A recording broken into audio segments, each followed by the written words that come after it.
Hello everyone, welcome to Two Car Pros. My name is Ryan and today I'm going to be showing you how to service a transmission in a 2002 Ford F-150 with the 4R70W transmission. I have a small list here on what this transmission also came in case you're here for any of these following vehicles.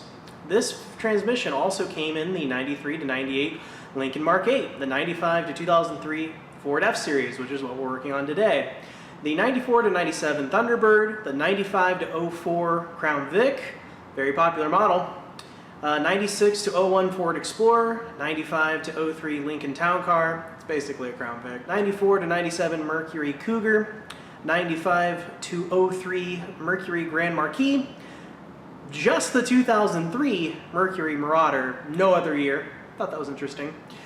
The 97 to 04 Ford Expedition, which underneath is very, very similar to the Ford F-Series. The 97 to 01 Mercury Mountaineer, which is very similar to Ford Explorer. And the 96 to 04 Ford Mustang. So if you have the transmission designation 4R70W, this video applies to you, not just because you have an F-150, like let's say you had that year 2003 Ford Mustang. This video also applies to you. It'll just look a teeny bit different because the surrounding body is slightly different. But the transmission they use is applicable in a bunch of different things. That's why it's all the same. They're not bespoke to the vehicle. I mean, they can be if the electronic controllers are different and stuff, but the basic body of it and how it's filled and serviced is exactly the same. So that's why these vehicles are kind of loped in here. And I also wanted to bring up, it is very, very similar to a Ford AODE, which is an electronically controlled Ford AODE. So those are very similar if you have that transmission designation. This video may not apply 100%, it might look a teeny bit different, but I did want to mention it's very, very similar. And before we get started, I want to bring up you are going to need eye protection. Do not attempt to do this without eye protection. Trust me, ATF in your eye burns like a big dog. So just buy some eye protection and you'll be just fine. With all that out of the way, let's go ahead and get into it. All right, the first thing we're going to do is remove the negative battery terminal cable with an 8mm socket here. And you want to do this anytime you're working on anything electrical in a vehicle. This prevents shorts from happening, and it's just a general good practice whenever you unplug anything electrical on a car or truck. We're going to store that in such a way it can't accidentally gap while we're working. All right, now that we have the vehicle safely jacked into the air to where we can get underneath it, there's a great video on that up here in the card if you want to go check that out or confused on anything. And we're going to be grabbing a 10mm socket and removing every bolt except for like 4 in the corners, right? So we're going to leave one up here and one over here and one over here and one over here so it holds onto it so it doesn't just fall on top of us. So on these rear two in the back here that are kind of tricky to get to, you're going to want to get a swivel. That's really going to be the key here. There we go. There's one. Nothing. Loosen the bolts. The two I have in the rear here, I have one over here and one over here still in the pan. And I'm not going to remove them fully. I'm just going to loosen them. So hopefully the pan lowers enough to start gripping just like that. Because if we do it this way, where we go slow and let things drip off, we won't make as big of a mess. It takes a little longer, but I got time. If you don't have time, then just rip the thing off and get dirty, but this is the way I'm doing it. Okay, so as we can see, the only thing really holding this pan on are these two bolts I've left in. I've already taken out these back two that had kind of holding onto it, and it's really not dripping anymore. So we can go ahead and remove the ones towards the back of the engine, so toward the front of the truck, and stand back and wear eye protection. So I have a helper loosening the bolts for me while I'm holding the pan up.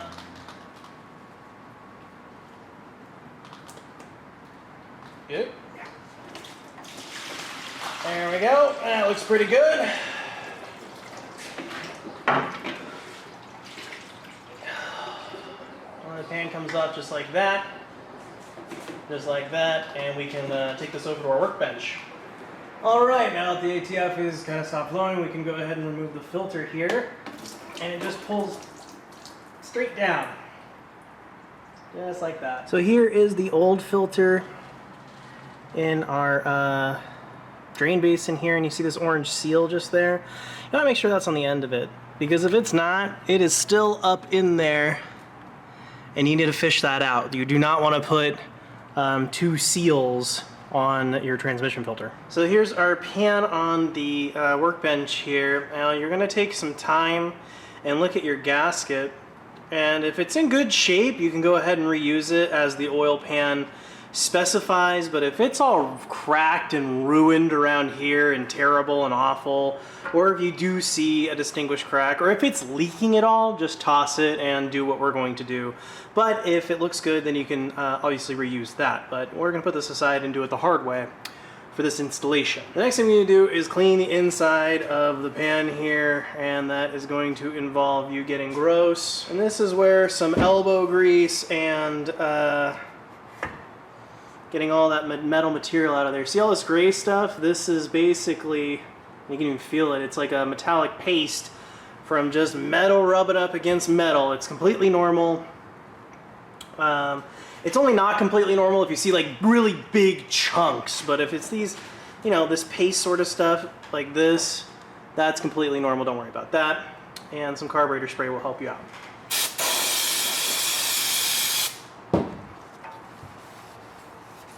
Just like that, and I'll come get you guys when I'm done cleaning. Okay, so the gasket and transmission filter we're going to be using today is this. It's an ACDelco TF302, and I can hear you through the internet already that we're using a GM product on a Ford product. It is totally fine, and it has exactly what we need. Parts companies cross-make parts all the time, and finding a Motorcraft one was impossible, so it does come with the new gasket material and the filter, which is identical to the one that we took out. We're going to set this aside for now. And I also wanted to mention that this is a magnet you can remove and clean. So this magnet is what attracts all the metal in the pan to it.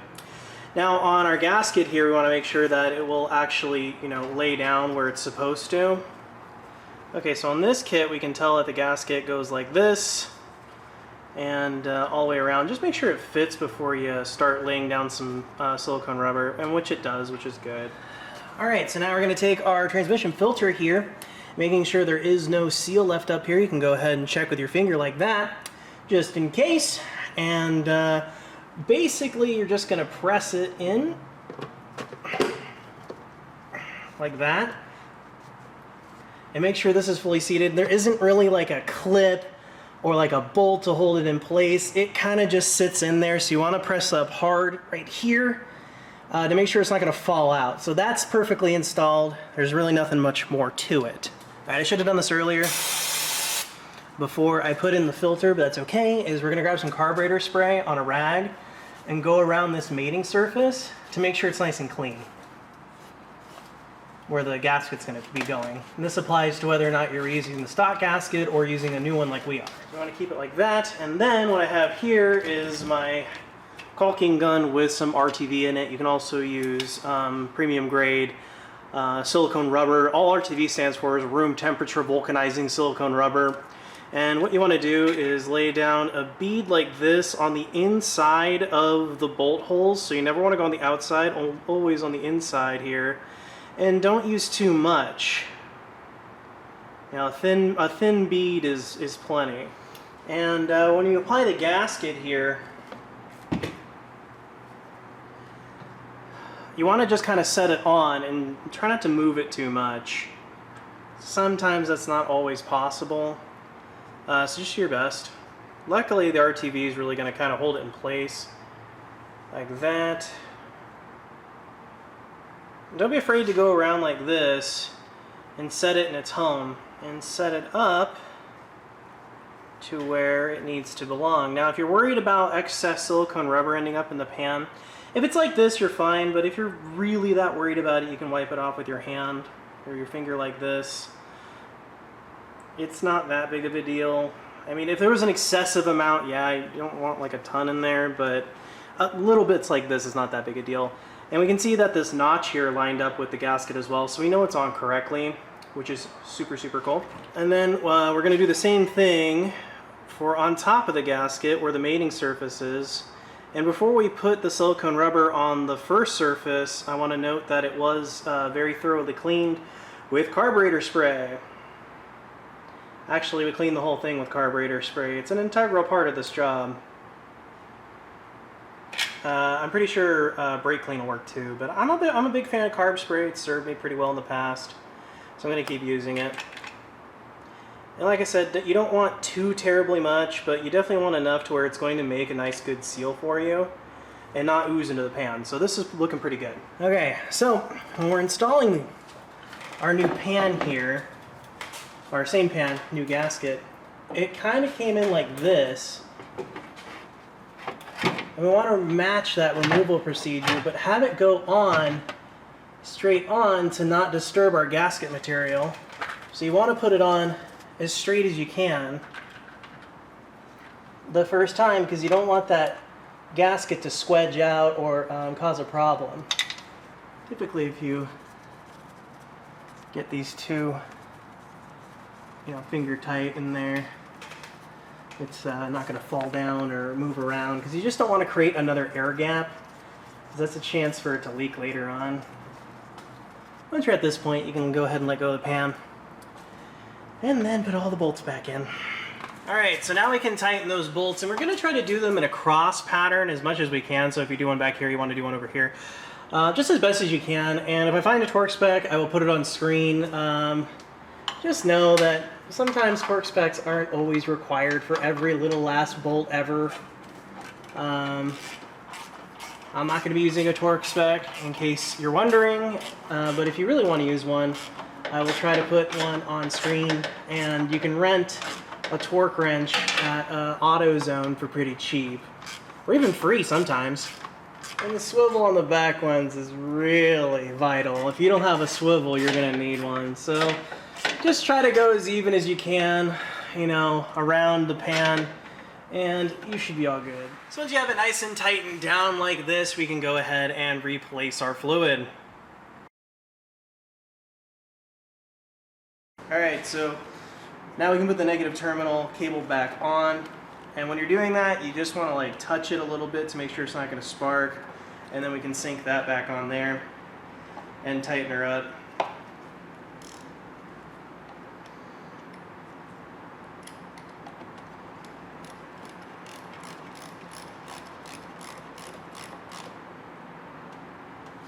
There we go. Alright, so this is where your transmission fluid dipstick is, and as you can see, it's bone dry, which makes sense. So if you want to get an accurate reading of, well, nothing, to verify it's empty, well, there you go. Perfect.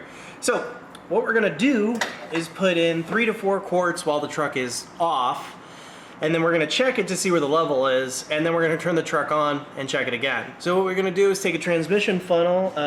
Do get a transmission funnel to fit in there. Don't try to get away with a short funnel.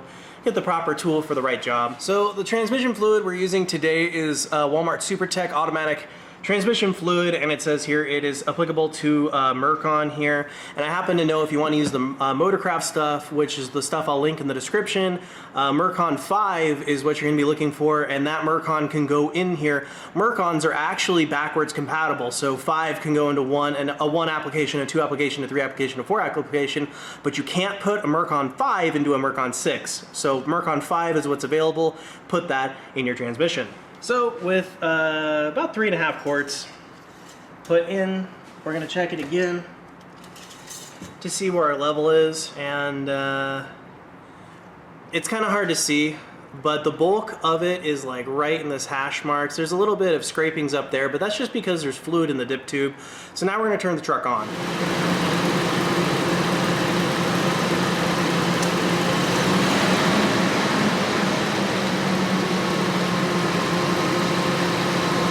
So we can see now that the truck is started, the level is nowhere to be found. It's not even registering on the dipstick. So we need to put in more. So we can see it's starting to show up on the edge of the dipstick there.